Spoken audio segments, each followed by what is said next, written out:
नमस्कार बच्चों, सामाजिक विज्ञान प्रश्नोत्तरी सीरीज का नवा वीडियो लेकर उपस्थित है। इसमें हम लोग आउटकम्स ऑफ डेमोक्रेसी चैप्टर से संबंधित दो प्रश्न डिस्कस करेंगे। पहला प्रश्न बिल्कुल बेसिक है जो आपको आना ही चाहिए। ये 2 नंबर का प्रश्न बन सकता है। प्रश्न है कि लोकतंत्र की 5 विशेषताओं का वर्णन करें। Describe any 5 characteristics of democracy. तो डेमोक्रेसी को हम जानते हैं कि जनता द्वारा चुनी गई सरकार। तो जनता द्वारा चुनी गई सरकार में नागरिकों को ज़्यादा महत्व दिया जाता है। सारी ताकत नागरिकों के हाथ में यानी सिटीजन्स के हाथ में होती है।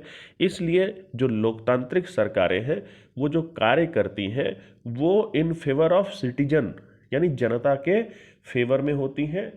तो इसका जो पहला कैरेक्टरिस्टिक पहली विशेषता है वह है लोकतंत्र नागरिकों के बीच समानता को बढ़ावा देता है, यानी इक्वलिटी अमंग सिटीजन, इस चीज को बढ़ावा देता है। इसके अलावा जो दूसरी इसकी विशेषता है, व्यक्ति की गरिमा को बढ़ावा देता है। Enhance the dignity of individual, यानी व्यक्ति के सम्मान को ठेस ना पहुंचे, इस बात का ख्याल रखता है।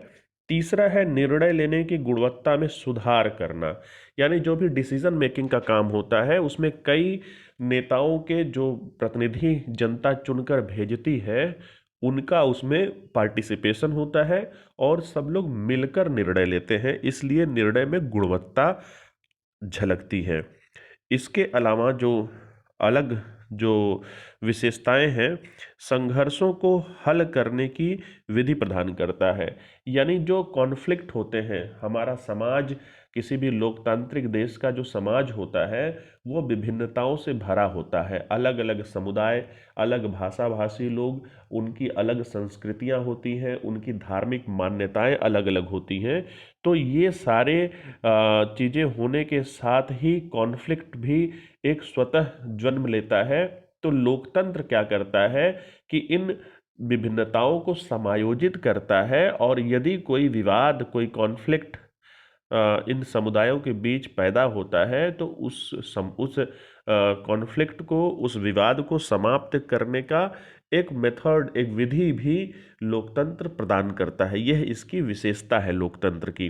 लोकतंत्र की अगली विशेषता क्या है कि लोकतंत्र एक जवाबदेह, उत्तरदायी और वैध सरकार प्रदान करती है। यानी कि यह एक वैलिड गवर्नमेंट देती है जिसमें जनता का समर्थन जो है जरूर होता है। एक और विशेषता क्या है कि असमानता और गरीबी को कम करता है।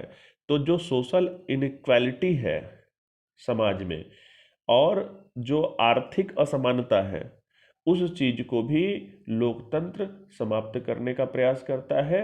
यह लोकतंत्र की एक विशेषता है। इसके अलावा एक आखिरी विशेषता और है कि यह पारदर्शिता यानी ट्रांसपेरेंसी को बढ़ावा देता है। यानी लोकतंत्र में जो भी कार्य होते हैं उन कार्यों को जनता परख सकती है कि भाई ये कार्य उचित है या अनुचित है। तो ट्रांसपेरेंसी को भी बढ़ावा देता है। तो ये कुछ विशेषताएं हैं लोकतंत्र की जिन्हें आपको जरूर याद होना चाहिए, क्योंकि इन अगर ये प्रश्न डायरेक्ट भी नहीं आता है तो इनडायरेक्टली इस उत्तर को, इस आंसर को कहीं ना कहीं आप अपने किसी भी प्रश्न में फिट कर सकते हैं। अगला प्रश्न हम लोग देखेंगे।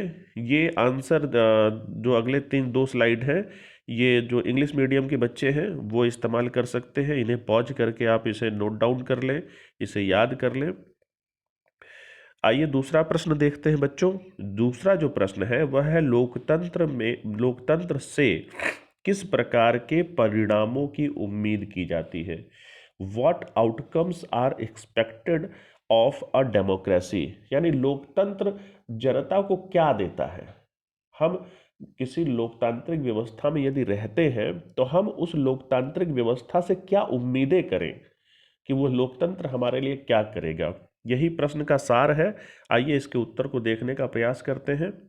उत्तर है कि लोगों को बिना डरे, बिना किसी डर के अपना प्रतिनिधि चुनने का मौका मिलता है लोकतांत्रिक व्यवस्था में। सार्वभौमिक मताधिकार, यानी जो यूनिवर्सल एडल्ट फ्रेंचाइज है, उसके आधार पर समय समय पर चुनाव होने चाहिए। समय समय पर चुनाव यानी कि एक प्रॉपर इंटरवल, यानी 5 साल, कहीं कहीं 5 साल है। अमेरिका में ये व्यवस्था 4 साल के लिए होती है कि हर 4 साल पर वहाँ चुनाव होते हैं। और चुनाव में भाग लेने वाले कौन होते हैं? वो एडल्ट फ्रेंचाइज के माध्यम से, यानी जो सिटीजन जिनकी उम्र 18 वर्ष पूरी हो चुकी है वह इसमें भाग लेते हैं। उसके अलावा स्वतंत्र और निष्पक्ष चुनाव एक स्वतंत्र संस्था द्वारा आयोजित की जाती है। यहाँ स्वतंत्र संस्था, जैसे भारत का उदाहरण लें तो भारत में जो स्वतंत्र संस्था है वह है चुनाव आयोग। चुनाव आयोग स्वतंत्र और निष्पक्ष चुनाव करवाती है, जिससे कि एक वैलिड गवर्नमेंट जनरेट हो, एक वैध सरकार का उद्भव हो, एक वैध सरकार अस्तित्व में आए, जिसमें जनता का समर्थन आवश्यक होता है। यानी कि स्वतंत्र और निष्पक्ष चुनाव होता है। यह लोकतंत्र के आउटकम्स का एक उदाहरण है। उसके अलावा निर्वाचित प्रतिनिधि जनता के प्रति जवाबदेह हो। जो भी व्यक्ति निर्वाचित होता है, जैसे हमारे प्रतिनिधि जो होते हैं, जो एमपी होते हैं या एमएलए होते हैं, वह जनता को जवाब दे, अपने कार्यों के प्रति जनता के लिए उत्तरदायी हो। उसके अलावा एक से अधिक राजनीतिक दल का अस्तित्व में होता है जो सत्ता के लिए प्रतिस्पर्धा करते हैं। लोकतंत्र सही मायने में तभी कहा जाएगा जब जनता के पास अपना प्रतिनिधि चुनने के लिए कई ऑप्शन उपलब्ध होने चाहिए, माने विकल्प होने चाहिए। जैसे हमारे देश में कई सारी पार्टियां हैं, आप अपनी विचारधारा के अनुसार किसी भी एक राजनीतिक दल का समर्थन कर सकते हैं। यदि आप राजनीतिक दलों से संतुष्ट नहीं हैं तो आप किसी ऐसे व्यक्ति का समर्थन कर सकते हैं जो किसी दल का नहीं है, जिसे हम निर्दलीय उम्मीदवार कहते हैं। आप उस निर्दलीय उम्मीदवार तक को वोट देकर अपना प्रतिनिधि बना सकते हैं। आगे देखते हैं कि जो लोकतंत्र का जो परिणाम है उसका एक अगला पॉइंट है कि दबाव और रुचि समूह लोकतांत्रिक प्रणाली में एक प्रमुख भूमिका निभाते हैं। यानी कि जनता ने जिनको चुना है, जिन प्रतिनिधियों को, वह यदि सरकार नहीं भी बना पाए तो वह विपक्ष की भूमिका निभा सकते हैं। और विपक्ष की भूमिका एक महत्वपूर्ण भूमिका होती है जो सरकार के कार्यों पर नज़र रखती है कि सरकार जनता या देश हित में कार्य कर रही है अथवा नहीं। यदि सरकार के लिए गए निर्णय जनता और देश के लिए लाभदायक नहीं है तो विपक्ष उसका विरोध करके अपना पक्ष रख सकती है, जिससे सरकार को यह सोचने के लिए मजबूर होना पड़ेगा कि उसके लिए गए निर्णय सही है अथवा गलत। अगला पॉइंट है कि संविधान द्वारा लोगों को जीवन के अधिकार, स्वतंत्रता, समानता और धर्म जैसे मौलिक अधिकारों की गारंटी दी जाती है। यानी लोकतांत्रिक व्यवस्था में जो आउटकम्स हैं उसमें जो संविधान है वह जनता को जीवन का अधिकार प्रदान करती है, उसे स्वतंत्रता प्रदान करती है कई प्रकार की, जैसे बोलने की स्वतंत्रता, रहने की स्वतंत्रता, या कहीं विचरण यानी आने जाने की स्वतंत्रता, यह तो प्रदान करती है। इसके अलावा समानता को भी जो है प्रमोट करती है, इक्वलिटी को प्रमोट करती है, और अपने अपने मर्जी के अनुसार धार्मिक क्रियाकलापों को भी मानने की स्वतंत्रता प्रदान करती है। इस बात की गारंटी देती है। जो लोकतांत्रिक व्यवस्था में जो संविधान है वह इस बात की गारंटी प्रदान करती है। अगला पॉइंट है कि संविधान एक स्वतंत्र और निष्पक्ष न्यायपालिका प्रदान करता है जो लोगों के अधिकारों की रक्षा करता है। यानी लोकतांत्रिक व्यवस्था में एक ऐसी संस्था होती है जो न्याय प्रदान करने वाली संस्था होती है, और वह किसी के दबाव में काम नहीं करती बल्कि एक स्वतंत्र संस्था है। यह कार्यपालिका और न्यायपालिका एक दूसरे को चेक एंड बैलेंस करते हैं। यानी कि अगर कार्यपालिका के द्वारा कोई ऐसे निर्णय लिए गए हैं जो जनता के लिए उचित नहीं है या न्यायपूर्ण नहीं है या संविधान के आधार पर उसे गलत कहा जा सकता है, तो न्यायपालिका उसको रोक सकती है।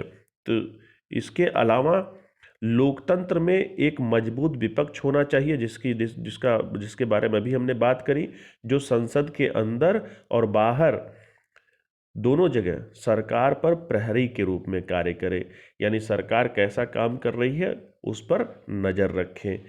एक प्रबुद्ध जनमत होना चाहिए ताकि लोग सरकार पर दबाव बना सके, यानी कि देश की जनता को पढ़ा लिखा और समझदार होना चाहिए, उसे अपने संविधान का ज्ञान होना चाहिए, उसे विश्व परिदृश्य का ज्ञान होना चाहिए, जिससे सरकार के द्वारा लिए गए निर्णयों के परिणामों के प्रति जनता जागरूक हो और सरकार के लिए गए निर्णयों का समर्थन या विरोध कर सके। इसलिए एक प्रबुद्ध जनमत का होना भी इसके लिए आवश्यक है। अगला है कि संविधान भूमिकाओं के एक लिखित सेट का प्रावधान करता है जो केंद्र और राज्य के बीच शक्ति को विभाजित करता है। अगर आप देखेंगे कि केंद्र और राज्य के बीच में, चूंकि हम एक संघीय व्यवस्था में रहते हैं, तो उसमें केंद्र की अपनी कुछ शक्तियां होती हैं, राज्य की अपनी कुछ शक्तियां होती हैं, और इन शक्तियों का बंटवारा लिखित तौर पर हमारे संविधान में किया गया है, जिससे राज्य और केंद्र के बीच में किसी भी प्रकार का विवाद न हो, इसलिए यह व्यवस्था की गई है। तो इस तरह से हम लोगों ने देखा कि संविधान में, लोकतंत्र में जो उसके परिणाम है वह क्या क्या होने चाहिए, हम लोकतंत्र से किस तरह के परिणामों की उम्मीद कर सकते हैं। आगे जो है इसमें प्रेस की स्वतंत्रता भी होनी चाहिए, उसके अलावा सार्वजनिक व्यवस्था और शालीनता बनाए रखी जानी चाहिए, देश की अखंडता, एकता और संप्रभुता को बनाए रखना चाहिए, लोगों को सतर्क रहना चाहिए कि शासन में सक्रिय रूप से भाग लेना चाहिए, यानी लोगों को सतर्क होना चाहिए और वह किस प्रकार से शासन की प्रक्रिया में सक्रिय रूप से भाग ले, इस बारे में भी जागरूक होना चाहिए। तो ये सब पॉइंट हम लोकतंत्र के परिणामों के रूप में देख सकते हैं कि हम लोकतंत्र से क्या एक्सपेक्ट करते हैं, क्या उम्मीदें करते हैं। आगे के 2-3 स्लाइड जो है जो इंग्लिश मीडियम के बच्चे हैं उनके लिए है। तो इंग्लिश मीडियम के स्टूडेंट से आग्रह है कि आप इन्हें पॉज करके नोट डाउन कर लें, इन्हें याद कर लें।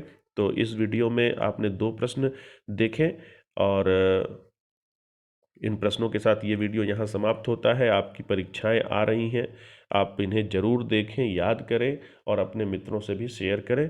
धन्यवाद, नमस्कार।